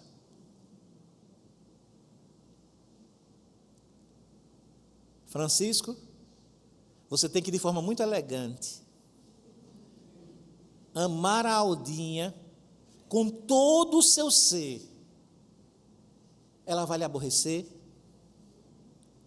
em algum momento ela vai teimar, ela vai pecar, mas como você é como Cristo, você vai amar a ponto de sofrer e morrer por ela. Por isso que a Bíblia diz que o amor é paciente, O amor jamais... Aí é o papel do marido, irmãos. Aí a coisa começa a ficar o quê? Parece que está equilibrada, Mas não está, não. Porque é para morrer pela esposa. O grande problema é que nós temos sido uma geração de homens frouxos. Quem mata barata em casa é a mulher. Quem toma as atitudes em casa, às vezes, até de disciplina, é a mulher. Porque o papaizinho não quer desagradar. Aí a mulher, coitada, se vê numa posição de ter que disciplinar, porque quem devia... mas eu já trabalho o dia todo. Eu já trabalho. Depois dói. Ser homem, minha gente. Estou mudando de assunto, Ser homem não é brincadeira, não. É parecer com Cristo. Veja se Cristo fica preocupado quando Ele nos disciplina. Veja se Cristo, quando vai chamar de outra coisa aquilo que é pecado. Veja se Cristo fica preocupado em passar a mão na nossa cabeça, para que a gente o ame mais. Não. Jesus diz assim, olha: aquele que quiser vir após mim, a si mesmo se negue, tome a sua cruz e siga-me. Não é negócio de vem aqui, meu filho, não. Então, esse rei que foi rejeitado é um apontamento para quem? Para o Cristo, o grande, verdadeiro rei. A pergunta do salmista, até quando? Foi respondida quando Jesus veio. E é por isso que agora Jesus é chamado de Rei dos Reis e Senhor dos Senhores. Você pode até perguntar, mas pastor, eu não estou vendo Jesus reinar. Tem acontecido tanta coisa. É porque você não sabe como seria se ele não estivesse reinando. Como se a igreja estivesse fora desse ambiente. Isso é tão interessante do ponto de vista da história, porque é assim, eu sempre trago isso à luz. Até Jesus, apenas os judeus de todos os povos do planeta conheciam a Deus. Por isso que a Bíblia diz que o diabo cegou os entendimentos. Pensa na história do mundo, na história do planeta. A gente está em que ano? 2000. Do ponto de vista bíblico, a história humana tem 6.000 anos aproximadamente. Tá? Se passaram 4, 5.000 anos aproximadamente, eu não vou precisar isso, em que só os judeus conheciam a Deus, com ocasionalmente uma ou outra cidade, uma ou outra pessoa gentílica que Deus resgatava para apontar para a igreja, diga-se de passagem. Gente, mas depois que Jesus veio, que aí ele pega 12 homens, 12, aqui eu tenho mais de 12, ele pega 12 e diz, agora vai, e comece a falar em meu nome. Agora espera um pouquinho, porque vocês vão ser revestidos de poder. Eles recebem o Espírito Santo, começam a sua jornada. Primeiro sermão, milhares. Segundo, milhares. Aí o diabo cai para cima, matando, arrancando cabeça, e o povo pregando. Ah, não pode ir na rua, vai para o cemitério, vai para debaixo da terra pregar. Pregando. E a igreja, e a igreja. E aí o que acontece? O evangelho faz o quê? Se espalha. Por isso que a Bíblia diz que o evangelho será pregado. Jesus volta quando o evangelho alcançar. Esse é a principal marca da volta de Jesus. Nesses 2.000 anos, grande parte do mundo foi alcançado. Muito. Ainda tem uma grande parte, ainda muito. Por isso que a igreja precisa investir no avanço missionário. E o impressionante é que, se há alguém que é perseguido, é o evangelho. Se há um livro que é vilipendiado, olha, eu pensava que o lugar que mais se falava da Bíblia era a igreja. Eu acredito que ainda continua sendo. Mas sabe qual é o segundo lugar que mais se fala de Bíblia? É na academia. Rapaz, o pessoal gosta de falar da Bíblia. Mas só fala para quê? Para criticar, para humilhar, mas fala. Os outros livros religiosos quase ninguém toca. Não tem importância nenhuma, porque não servem para nada. O único que transforma vidas de verdade é a palavra de Deus. É isso. Então, quando a gente entende isso, a gente percebe que este rei veio e ele está governando. Ele está estabelecendo o seu reino. A igreja é essa agência do reino de Deus para a propagação do reino e do rei, que é o Senhor Jesus Cristo. Então, o Salmo 89 conclui o livro 3, demonstrando que um novo período ou coletânea de salmos se iniciará. Embora as circunstâncias refletidas no salmo sejam terríveis, não só para a vida diária do salmista, mas sobretudo para a sua fé, a ponto de considerar, pela perspectiva humana, que o Senhor chegou a violar sua aliança, ele é sustentado pela graça e consegue enxergar a fidelidade de Deus no cumprimento de sua promessa por meio do seu rei ungido. Então, ele olha a aflição, mas ele olha de forma esperançosa.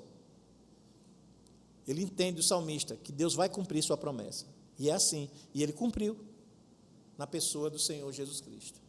A grande lição que fica para nós é que, da mesma forma como o povo de Israel, da mesma forma como o salmista enxerga esse texto, enxerga a realidade, não há como fugir da realidade, irmãos. Nós sofremos. Aquela historinha de pare de sofrer é só marketing. É só marketing. O Evangelho diz o contrário. No mundo tereis. Vocês vão acreditar no Evangelho ou na propaganda? Agora, a mensagem que eu tenho a oferecer como pregador do Evangelho não é a mensagem do marketing, é a mensagem da verdade. Vocês vão sofrer, mas tende bom ânimo, disse Jesus, porque vocês vão vencer também. Amém? Mas vocês vão lutar. Essa é a esperança, é assim que a igreja olha. É assim que a gente caminha. Confiando nas promessas do Senhor Jesus. Então, a minha expectativa nessa manhã, irmãos, apesar da dureza desse texto, apesar, inclusive, das palavras pesadas em relação a Deus nesse texto, e é maravilhoso isso, ver que o nosso Deus não está preocupado em se autopromover. Ele permite isso, para que a gente se permita enxergar na própria Escritura, é que nós possamos lembrar quem de fato Ele é, e como Ele tem agido na minha vida, na sua vida. Eu sei, se eu abrisse aqui um tempo para você dar testemunhos de como Deus agiu na sua vida de forma maravilhosa, nós teríamos vários, todos nós teríamos no mínimo alguma coisa para contar. Mas eu quero que você lembre desses dias, lembre dessas ações de Deus. Ele continua sendo o mesmo ontem, hoje e o será para todo o sempre. Amém? Deus abençoe a todos. Passa a palavra aí. Hoje é Aldinha, né?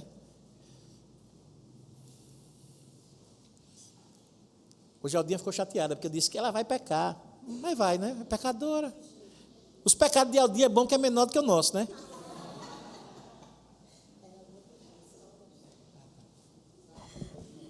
Amém, irmãos? Vamos convidar o diácono João Pedro para ofertarmos ao Senhor. Amém?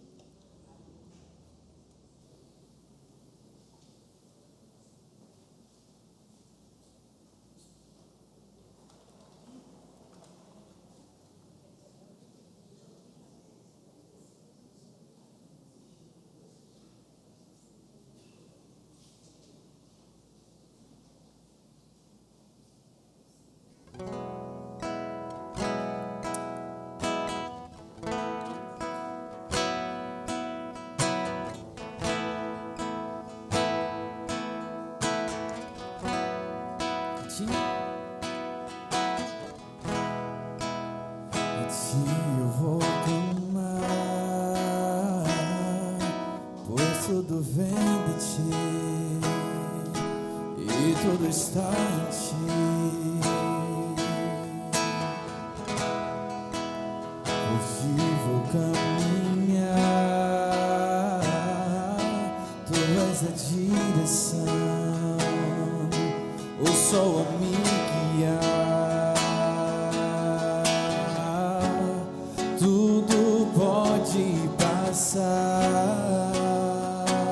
O teu amor jamais me deixará.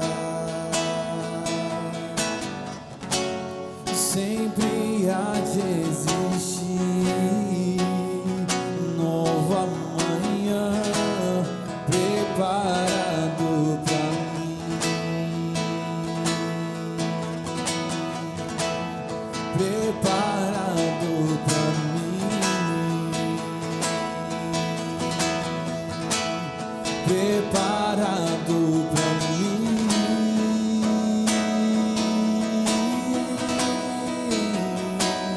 Eu me rendo aos seus pés, és tudo que eu preciso para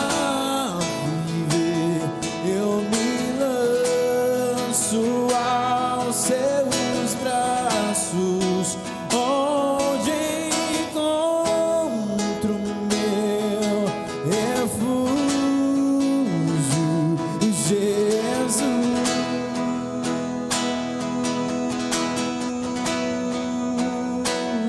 Eis-me aqui,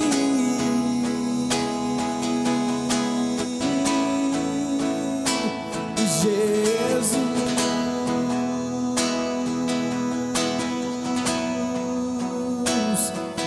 eis-me aqui.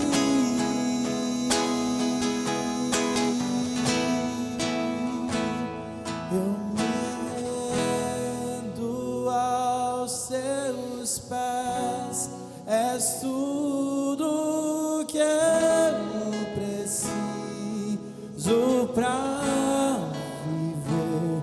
Eu me lanço aos seus braços, onde encontro meu refúgio.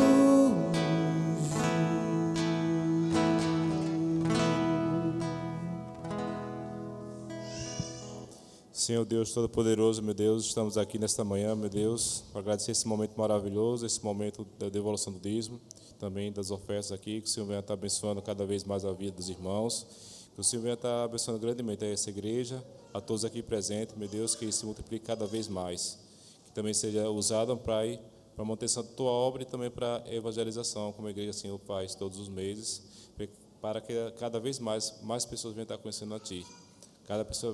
Mais pessoas vão estar sendo alcançadas por Ti, abençoadas por Ti. Em nome de Jesus, amém.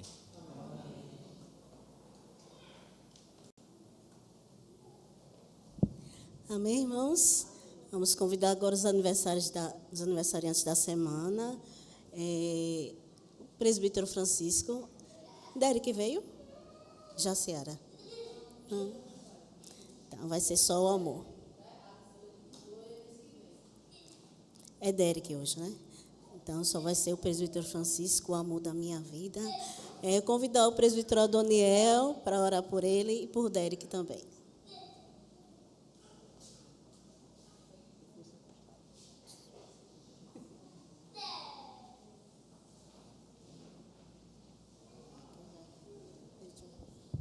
Eu acho que hoje vai ter churrasco, né?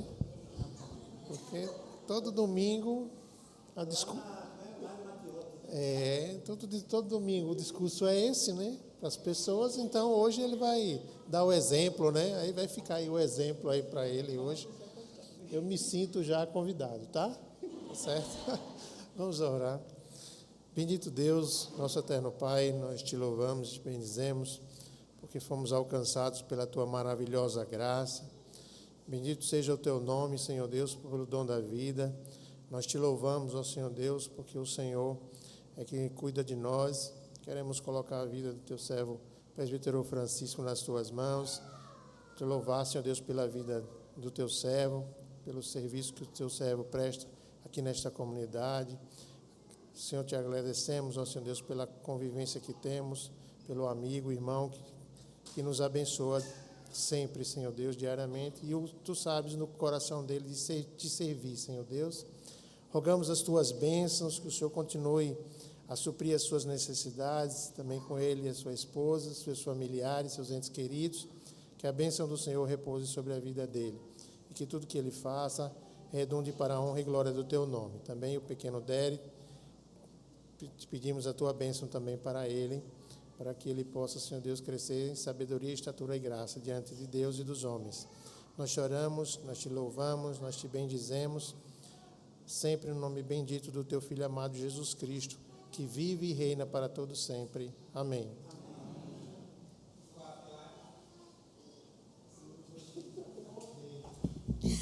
Amém, irmãos. Convido o pastor para encerrar.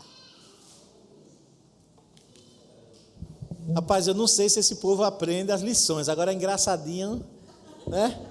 Todo mundo, rapaz. Quando eu falo ser de meus imitadores, como eu sou de Cristo, não é gracinha, não. Né? Beleza. Deus abençoe os irmãos aniversariantes. Lembrar hoje da cantina da SAF, cardápio, estrogonofe, arroz e batata palha, por apenas R$10. Vai para o outro domingo. Aí no dia que eu lembro de dar o aviso, elas esquecem de me avisar que não era para avisar. Obrigado. Esse marketing da SAF dessa vez falhou aí. Agradecer pela presença dos irmãos aqui, Lelson Neves, Tânia Maria Reis. Deus abençoe. Da Igreja Sião, Rapaz, que privilégio hoje, os irmãos da Sião aqui. Bênção na nossa vida. Deus abençoe. Um grande abraço. para vocês, tá? E claro, pelo pastor Ronildo. Ronildo, tem 2 ovelhinhas suas aqui, viu? Estou cuidando bem delas, tá bom? Um abração, tá? Olha, quero aproveitar, irmãos, para parabenizar a nossa Federação de Mocidades. Se fez presente na reorganização da Comalce. O que é a Comalce? Confederação de Mocidade do Sínodo Alagoas, Sergipe. Ou seja, já tem aí mais ou menos uns 8 anos, aproximadamente, que estamos sem confederação, porque lá em Alagoas não tinha federação suficiente, né? E aí ficamos um período aí de quase 10 anos sem confederação. O meu coração era muito triste com isso, porque eu fiz parte, né, da primeira diretoria da Comalce, lá na década de 80, final da década de 80 mais ou menos, 87, 86 por aí, eu fui tesoureiro, né, e fiquei feliz porque agora, tesoureira da nossa confederação sinodal, para honrar a tradição da família, é a nossa irmã Mariana, né, e garbosamente eleito, foi a melhor votação, foi eleito com o maior, como é que chama? O maior número de votos, né? Ninguém quer fazer ata, foi eleito para fazer as atas, Marcos Vinícius. Foi boa, gostei muito, parabéns aos jovens, né?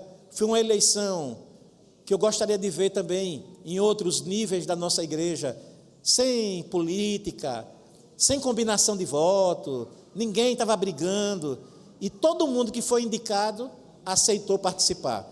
Inclusive, a presidente da nossa confederação é a nossa irmã Sandriele, que está grávida. Ela poderia muito bem, grávida de poucos meses, 4 meses, né? 5 meses, ela poderia dizer, não, daqui a 4 meses eu vou ter um bebê. Aí ela fez, estou pronta, fiquei feliz, né? E como o pastor Vigor gosta de dar sempre, né? Também, né? Ebenezer, Igreja de Laranjeiras, né? Quem é que foi membro das duas? Das duas, né? Vigor, está lá, está cá. Então, as 2 igrejas que eu mais amo estão aí, né? Presentes na liderança. Parabéns, ok? Aproveito para registrar também, o tesoureiro do presbitério está aqui, que é o nosso presbítero Daniel, agradecer à comissão executiva do nosso presbitério, que fez a doação aí de R$500, pagou o combustível, né? Pagou um café da manhã, pagou uma janta, aí o pastor pagou um almoço, né? João Pedro ficou na alegria. Eu perguntei, rapaz, você está com essa moça aí do lado, você vai permitir que seu pai pague seu almoço? Aí ele diz, eu sou submisso, eu sou obediente. Rapaz, eu vou te contar, viu? Como diria minha mãe, dona Selma, quem herda, não furta. Não é isso? Não é isso? É assim mesmo, é? Quem herda, quando eu perguntar versículo, eu quero saber também. Que esse negócio de ditado popular, eu já percebi que vocês não perdem uma. Eu falei durante a escola dominical, e vou repetir agora. Esse texto aqui do boletim é para você, papai e mamãe, é para todo mundo, tá? Você, papai e mamãe de crianças pequenas, você, vovô e vovó, que tem netinhos pequenos, você, titio e titia, você, membro dessa igreja, que tem a responsabilidade de ajudar os irmãos a criar os filhos. Sabia disso? Nós somos uma família. Todos nós aqui temos o dever de auxiliar o Júlio e a Gleice, de auxiliar a Jaqueline e o Alisson, de auxiliar todos os outros papais e mamães que têm crianças aqui pequenas. Claro que a responsabilidade maior começa onde? Papai, mamãe. Ok? Leiam esse texto sobre quem ama, disciplina. Quem ama, disciplina. Leiam esse texto, ok? Se alguém que estiver em casa ficou curioso, é só botar lá, pedir, pastor, eu queria ler esse texto. Comenta lá no Facebook, comenta lá no nosso YouTube e aí a gente manda para você, tá bom? Vamos ficar em pé? Vamos orar. Agradecer a presença de todos. Desculpa. Reunião da UPH logo após a Escola Bíblica Dominical. Assembleia é? Reunião da Assembleia, né? Reunião da Assembleia da UPH logo após a Escola Bíblica Dominical. Então os homens não vão embora. Esqueci hoje de agradecer a presença da nossa irmã Brenda, lá da Igreja Presbiteriana de Itabaiana, que está aqui embelezando a nossa Escola Bíblica Dominical. Né? Ela deu um sorriso assim, vai se acostumando, viu? Pode ser que seja por muito tempo essas coisas, então tem que se acostumar. Deus abençoe. Vamos orar? Nosso Deus e Pai, louvado seja o teu nome. Nós agradecemos, Senhor, porque o Senhor é bondoso. Eu sou grato pela viagem que fiz ontem com os jovens. Foram 580 quilômetros, foram 8 horas de viagem, 7 horas dirigindo. Estou cansado, de fato. No entanto, estou muito feliz de ter visto aquela multidão de jovens presbiterianos ali reunidos, de ter visto a reorganização da nossa confederação, de ter visto lá em Alagoas, a UMP começando mais uma vez, reiniciando o seu trabalho, trabalhando na tua obra, de ver os jovens do Senhor envolvidos com o teu trabalho, compartilhando também com as dificuldades lá no Rio Grande do Sul. É muito bom ver a mocidade trabalhando. Ó Deus, que o Senhor abençoe também a nossa UMP aqui, que eles possam continuar vivendo para a tua glória em nome de Jesus. Eu te agradeço, Pai, porque eu me senti renovado nessa viagem. Foi bom passar 8 horas ali com o João Pedro, com o Marcos Vinícius, com a Brenda, com a Mariana naquele carro, cantando, conversando, ouvindo, falando. Foi muito bom, eu me senti feliz por pertencer à família do Senhor. Muito obrigado também pela vida desses jovens que estão dedicando o seu tempo para Ti. Eu te peço em nome de Jesus, que o Senhor coloque no nosso coração hoje todos os ensinamentos que tivemos aqui em cada classe, em especial que estudamos hoje aqui.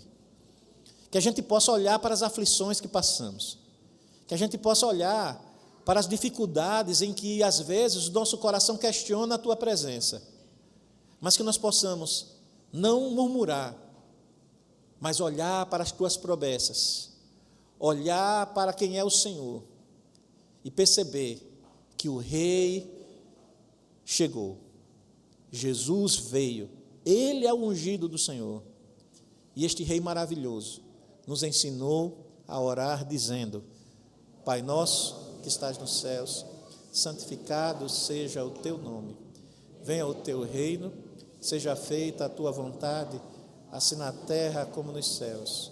O pão nosso de cada dia nos dá hoje.